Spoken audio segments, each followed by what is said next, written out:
in one of my favorite books, The Alchemist by Paulo Coelho. There is this main character, Santiago, and he travels the world by listening to the language of the world, meaning meeting allies on the way, not having a specific set of directions. And these allies are like trains he hops on and hops off of that take him to fulfill parts of his destiny and to fulfill parts of the destinies of the people who are driving the trains. The Alchemist is also very closely connected to breatharianism and pranic living, because in that way you take the energy of the world that it presents itself to you and you make the best of it. Alchemist turning lead into gold. So the story today is when he first met the older alchemist. The older alchemist told him, they were speaking about trying to see the world and absorb the essence of new places and new people. And at the same time, so being immersed in, let's say, different cultures,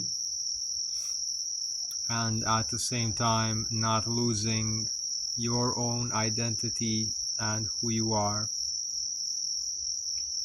So the older alchemist gave him advice. The older alchemist told him to go through the world as if he's carrying a drop of oil on a little teaspoon. He said, go through the world as if you have a little teaspoon in front of you like that, holding it in front of you like that, and somebody puts a drop of oil on it, a drop of something very viscous and slippery and sensitive. And he said there's a reason for that. He says, let's say you take that spoon and you go through a busy market, or you go through an adventure, or you go through the desert, because that's the kind of book that it was, that those were the kinds of adventures that Santiago was leading.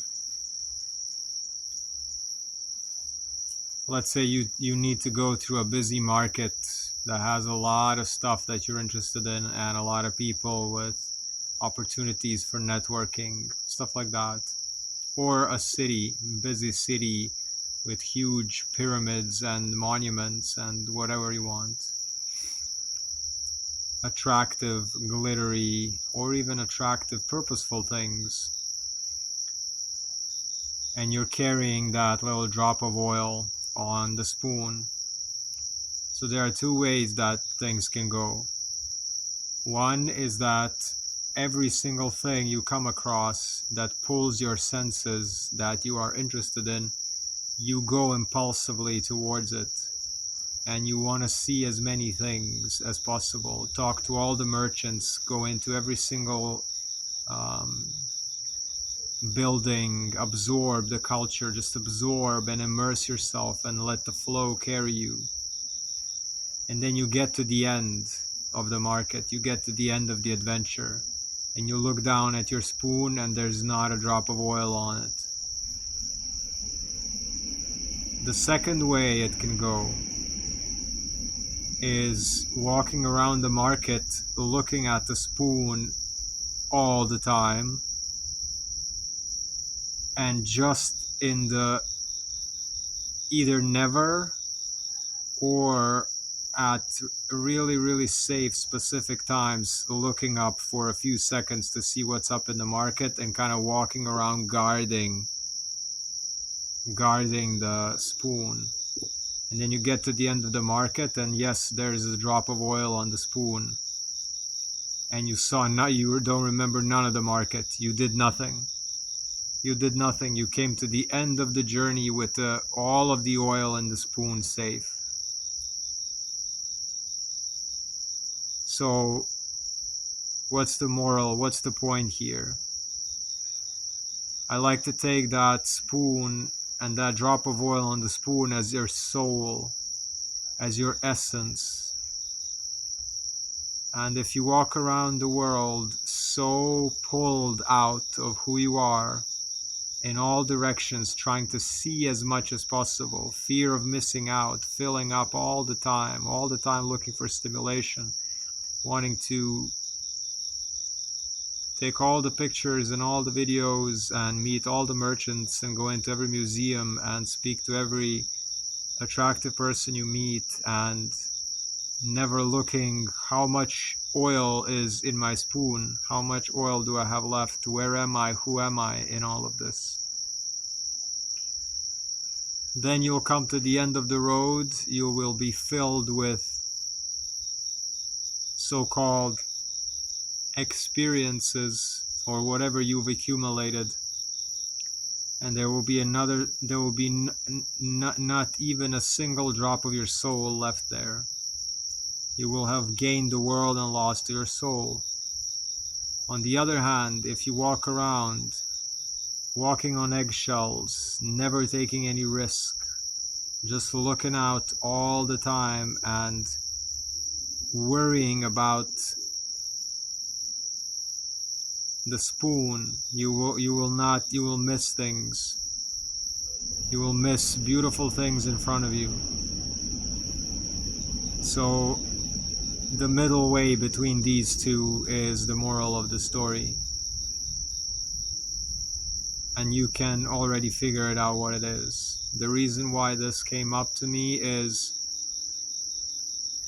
I was bouncing on both of these ends of the spectrum. Being overly protective over my spoon and my soul and my oil on the spoon.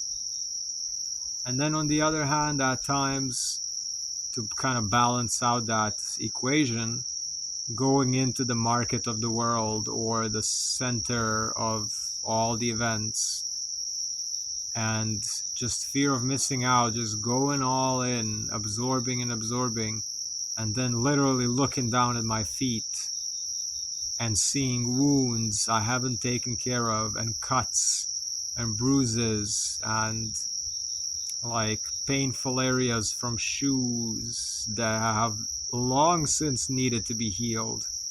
However, I was so in that market, in that other, and it doesn't have to be market. I'm using market as an example because it's very frequently mentioned in the Alchemist book.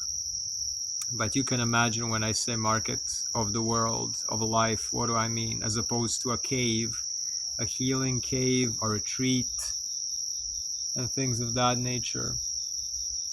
So this is just to illustrate the point that I wanted to make for myself is, okay, let's be the alchemist.